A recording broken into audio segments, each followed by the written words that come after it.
I'm asking if this is correct. Okay. That you think that we need to start violence and fight against that. I have issue with some of those words. First of all, I said at the beginning, a well-regulated militia.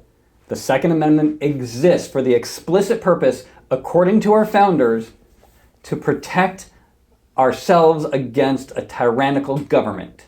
That is the whole purpose of the Second Amendment. Now, are we going to be able to take on the army? No.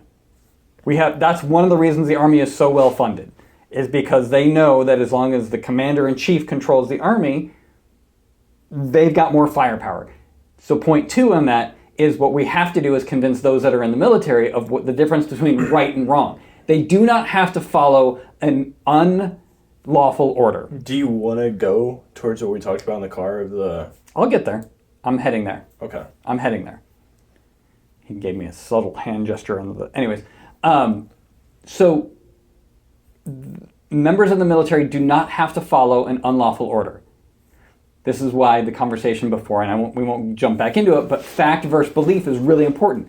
This is why your cousin, who is in the military, swore an oath to the Constitution, and I love him to death, and I had this conversation with him many times. I'm like, have you read the Constitution? Do you know what it says? Then he said no.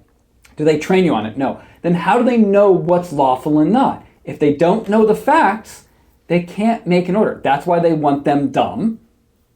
And I mean ignorant, I don't mean dumb people, I just mean they want them ignorant of the law so they just follow orders. So now we have the situation where if the commander-in-chief declares emergency, stays in power, and we as the people don't have the ability to fight back, we have to your point, have the conversations that say, this is wrong, factually speaking, expand your mind to be able to see the difference. And I have no problem saying somebody who's going to try and overthrow America, violence is not off the table.